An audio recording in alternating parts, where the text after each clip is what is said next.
Welcome back sa aking YouTube channel. Para sa mga first time lang po na manood, please click mo na yan, Jeremy's TV, Manila. Anyway guys, wala nang bayad o libre lang, tulong mo na lang din sa kapwa mo. Alright? Thank you very much po. So topic natin ngayon for today's video, ito na guys. Breaking news. Breaking news. Duterte, sinubpina ng korte ng Quezon City. Dahil yan, sa pagsampa ng kaso ni ACT Party List Franz Castro dahil sa kanyang death threat. So, alam naman natin na talagang nag-viral to.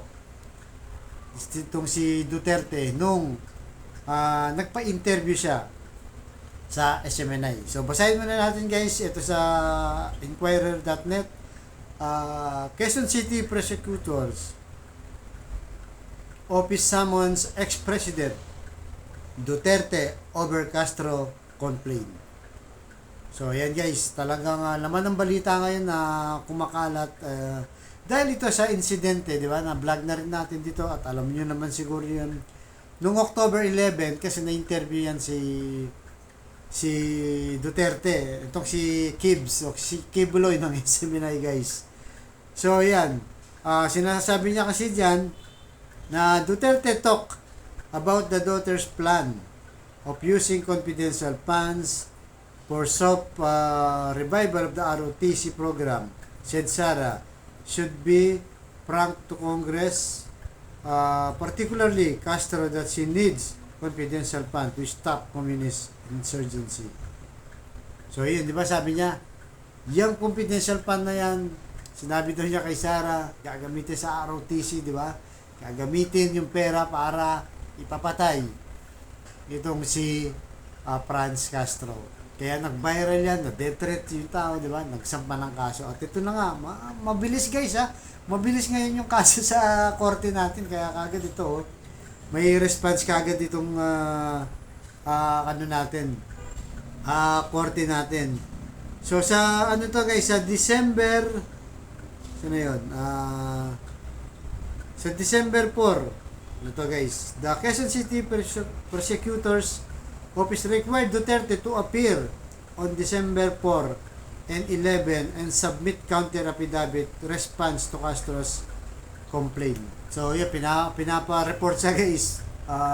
Duty report ka Duterte, sabi siguro sa December 4 at 11. Siyempre di ba guys, bilang isang dating presidente, nakakaya siyempre yung ganyan na may patawag ka sa korte at mag-report ka, di ba? Lalo-lalo na yung complaint sa iyo. At medyo mabigat to kasi death threat to guys, di ba? Kaya kung mapansin nyo guys, kasi kahapon, di ba? Nang isang araw, kalalabas lang ni Laila de Lima. So yung panahon ngayon guys, mukhang hindi na umaayon kay Duterte. Hindi lang yan, di ba? Kaka-vlog ko lang kanina yung mga member niya na 120 congressman at congresswoman nagsiabalutan na guys. Nag-over the bakod na, lalayasan na rin si Duterte. So dito guys, may napakita na talagang humihina na talaga itong Duterte kasi wala na sa kapangyarihan guys. Kailangan niya na, tanggapin na rin niya na hindi naman forever na nasa pwesto ka, di ba? Nung panahon niya, naging presidente na siya, di ba? Dapat binigay niya na yung best niya. Pero siyempre, sa nakita natin, hindi naman natin sinasabing wala siyang nagawa. May nagawa naman siya guys. Pero mas marami rin siyang hindi magandang nagawa. Kaya ngayon, hinahabol na siya. Sinisingil na siya isa-isa. Wala pa dyan yung ICC guys, di ba? On the way pa lang. So, yun pang kinakabahan nila na baka mamaya, dahil nagbago na ng tono, yung gobyerno na pag-aaralan daw, sabi ni Remulla, mukhang papunta na rin doon guys, papunta na rin doon yung sitwasyon na baka papasok na rin sa ICC. Kaya itong si Deputy Minority Leader, si ACT Teachers Party List Representative Franz Castro, sabi niya, welcome the issuance of the historic subpoena against the former President Rodrigo Duterte. The subpoena was issued by Senior Assistant Prosecutor Ulrich Badjola of the Quezon City Prosecutor's Office a month after Castro filed criminal complaint against Duterte. I am glad that the case is progressing and I hope the former president will face the charge and participate in the preliminary investigation. So sabi niya, sana yung presidente umattend para harapin niya itong kaso na to. Guys, ito yung kauna-unahang subpoena. Actually, ito rin yung kauna-unahang pag-file ng kaso mula nung bumaba sa pwesto si Duterte. So alam naman natin guys na makapangyarihan to nung nasa pwesto siya. At walang gustong kumontra dito. Ay yung mga malalakas lang loob na kumontra dito, pero nayari lahat sila, di ba? Nandiyan na, yun na nga, si dating Senator Laila de Lima, di ba? Napakulong. Kalalabas lang nung isang araw, di ba? Si Trillanes, ang daming kasong kinaso dyan, guys, kay Trillanes. Marami rin narintag, mga obispo, yung mga aktivista, ang dami, guys. So ngayon, sinisigil na siya ng tadhana. So ngayon, yung, kung marinig mo na naman yung mga DDS vloggers, pilit pa rin nilang pinapalutang na malakas pa rin. Pero kung titignan mo, itong si Duterte, unti-unti nang humihina. Hindi lang siya guys, even si Sara, damay na rin siya. Diba?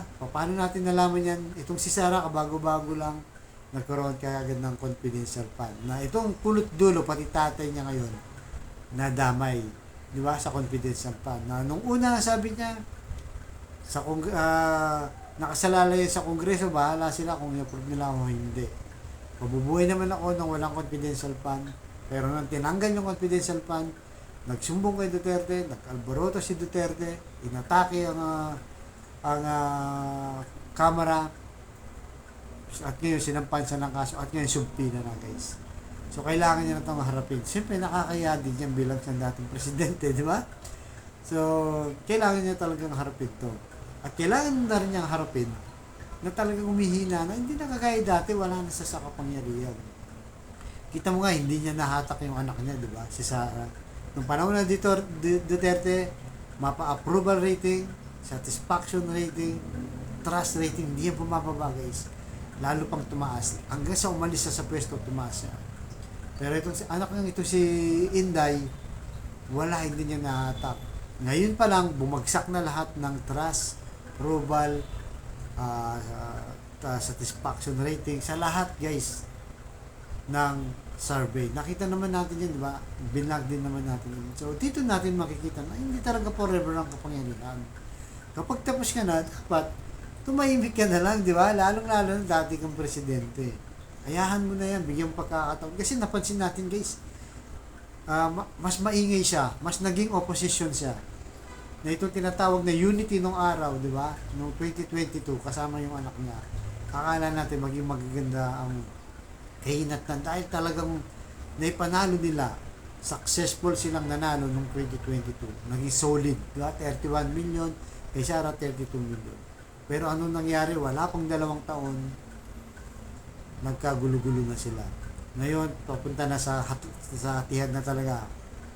Maghiwalay na ang dikolor sa depute.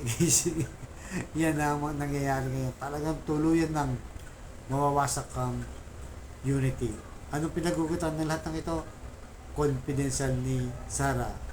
Na bumanat pa siya nun na ang sino mang kumontra sa confidential fund ay kumukontra sa kapayapaan. At kung sino man kumontra sa kapayapaan, kumukontra sa bayan.